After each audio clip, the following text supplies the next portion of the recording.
Hey everybody, it's Marek again, and it's been a while since we had a video done like this.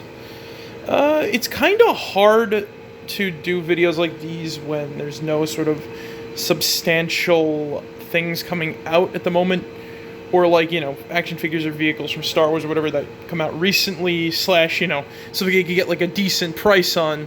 So, we gotta wait for content like this. Plus, it's not every day I can, get a chance to pull an old action figure off the shelf and talk about it for a little bit, or a set of them.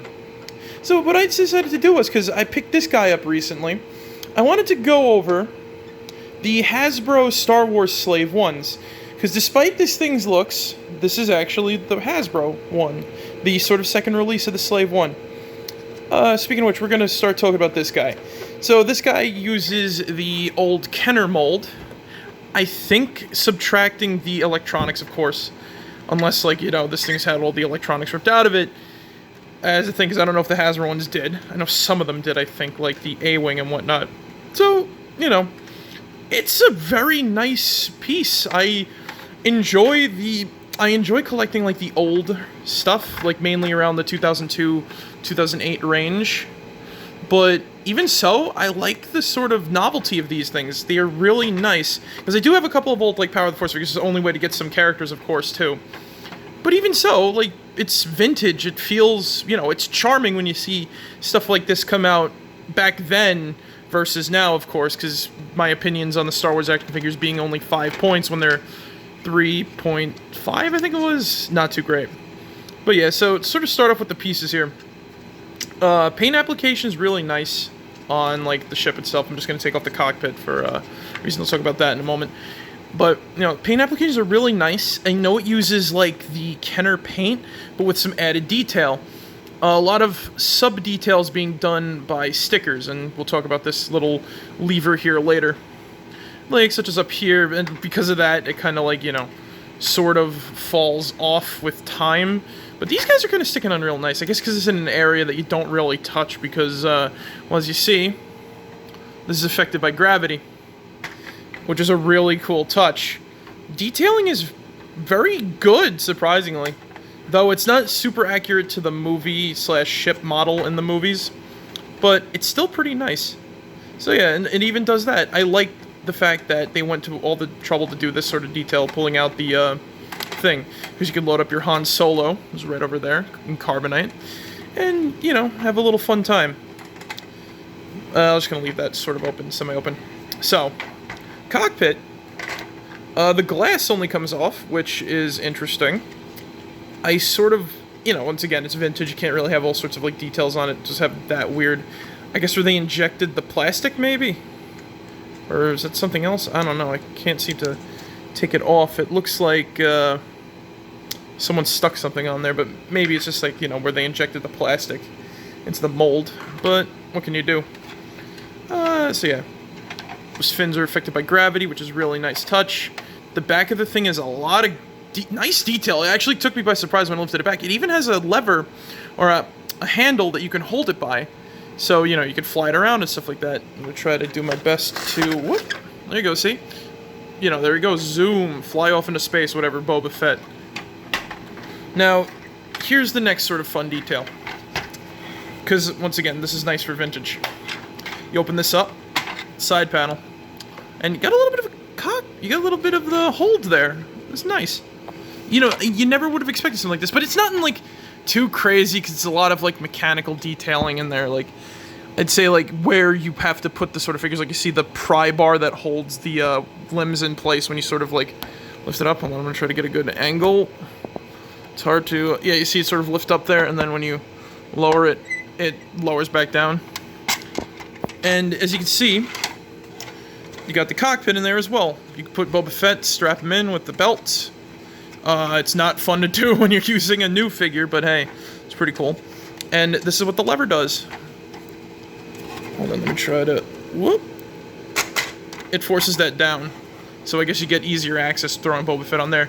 It kind of looks like the table they used in Frankenstein. Just imagine, it's alive, lifts him up, gets shocked, comes back down. Honestly, I bet you if you could rip this thing apart if you really wanted to, and you need, a sort of Frankenstein table, you could probably do it like this. That'd be interesting. Or hell, just copy the mechanism. Boom. It's a nice little mechanism. So I'm just going to kind of like keep the Slave-1 in pieces over here for a little bit. I don't want to like reassemble this thing on camera. Also be very careful because this thing will pop out. Yeah, but this is like literally what you would view as a toy. Also, this is what caught me by surprise too. These guns both move at the same time. Especially on an old model, this took me by a lot of surprise. I really enjoy this. Look at that. I was like surprised when I got this thing. And I picked it up for a good price too, 50 bucks. So, nothing too bad. It's a great design for an older ship, and I really enjoy having this one. So, moving on to what I think is the best version of the Slave-1 ever made. So this came out with the 2001 or 2002 Clone Wars figures line. Not Clone Wars, Attack of the Clones. This is very much a great idea for this is the perfect thing between a toy and a model, like a display piece. The guns are accurate. I really love the design of the guns. They both go when you do that.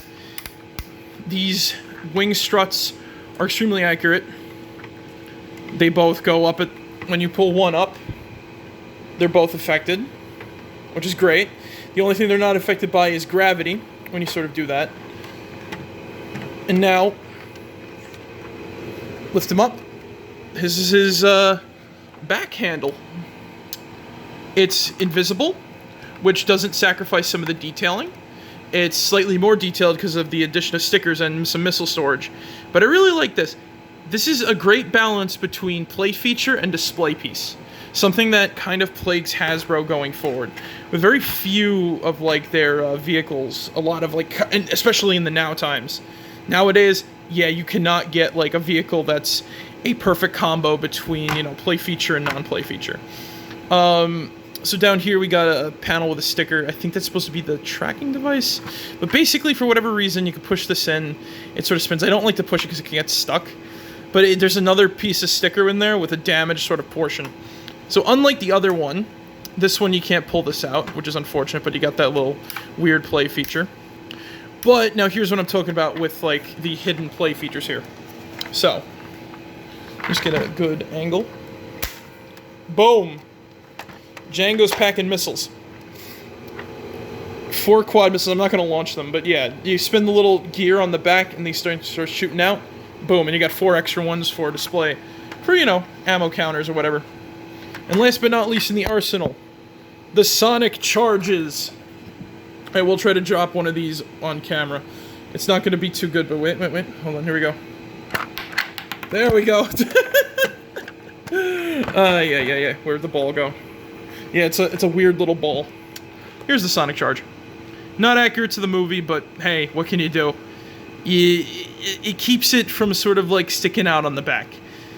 But it's a nice, it's a nice little feature. You know, you want to bomb your clone troopers or whatever with this thing, or droids if you want to have Django fighting for the bad guys. And now the coolest thing too is this Slave-1 also came in the Boba Fett paint job, which I've only seen it once in person, and I should have bought it then, but I didn't have the money, and I was very upset. But what can you do? Things happen, and I don't want to spend money on a scalper to get it, because I love this. I love the design. I love the Jango Fett color scheme too. But yeah, it's a really nice ship. I enjoy it. Not too crazy about the name though, if you get what I mean. All right, moving on to this beast. So, I don't like this one. It's huge, which is okay, I guess, and you saw the little panel kind of lift up there. This thing just has a lot of panels that don't like to stay and whatnot, and it's a pain in the ass to try to, like, get them to stay. But yeah, all I have to say is, it's okay, if you want a Clone Wars collection. So, let's talk about this bad boy. I'm first going to flip it over. Gun is the lever. You got a lot of, like, detailing that's molded in.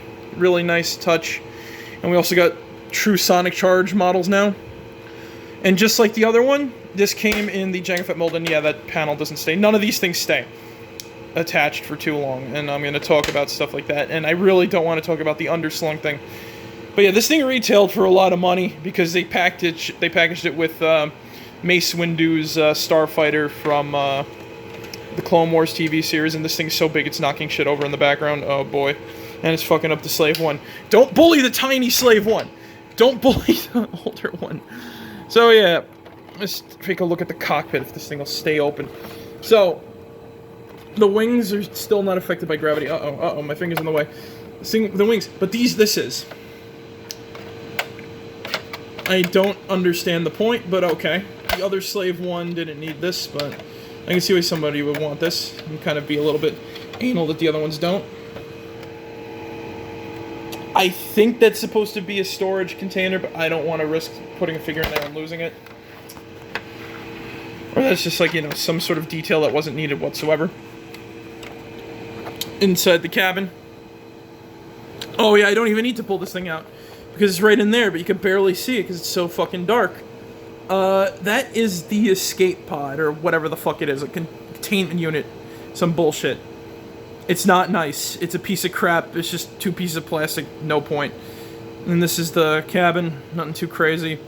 And, just like the other one, this thing rolls out. Unless it's stuck, which I think it's stuck. Yeah, it's stuck. Great. So just like the first one, it has that ability, unlike the middle one. Now, the thing that sort of disappointed me, also the wing flaps open on there when you do, but they don't work with gravity too. That's something that the original one did. They didn't do it there, but I don't want to lift this thing up because I can barely lift this thing up. So you can't even hold this thing if you want to play with it. You need like both hands. Like it's really bad if you're, you know. But you want to display it. I wouldn't want to display this one either. Also, I gotta clean this thing, but disgusting. So this thing also yellows a lot more quickly. There's a lot more white on the sides and everything like that. It's got like made with like some weird plastic that's just like yellows easy. Like, gotta clean that down the line there. I wiped this thing down too. Yeah, this thing is just a piece. I just feel like this is a piece. So unfortunately, because I got this on the cheap. It's not interesting. I was like, ooh, I was excited, and I bought it for like, I think it was I don't know how much I bought this for. I don't remember. This was a long time ago. But I know it was packaged like double, and I was like so excited to get it. And I got it, and I find out the guns don't move on their own. It's not broken. Apparently this is a feature on the actual, on like, you know, fully assembled one. But what can you do? Look at that. And they can't even go. They kind of get stuck, but I thought they can't go.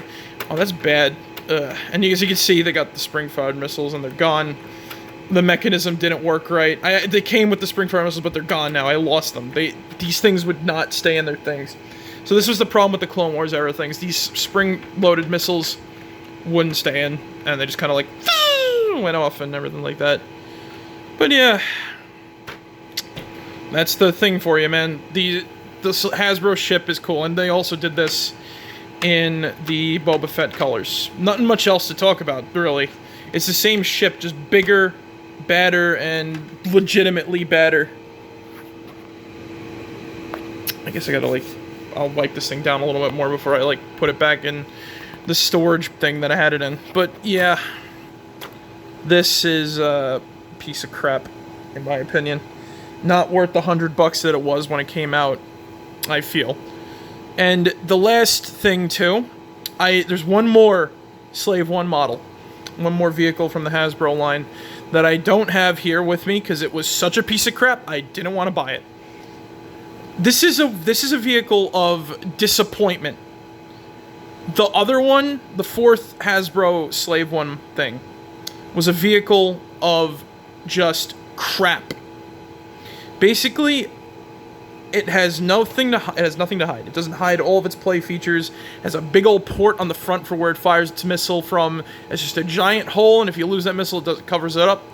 It's just a big hole with a missile poking out of it. It does not look accurate to anything. It's small as fuck. I think even smaller than this and this. Which, how the hell do you make the Slave-1 even smaller? Hasbro needs to get their shit together. I've been over this before, but the Star Wars figure line has gone down the shitter. when most of the stuff you got to look forward to is 6-inch lines that can go upwards of a lot of money, with barely any 3.3¼ inch figures coming out that are very high detailed, super articulated, nothing too cool to worry about.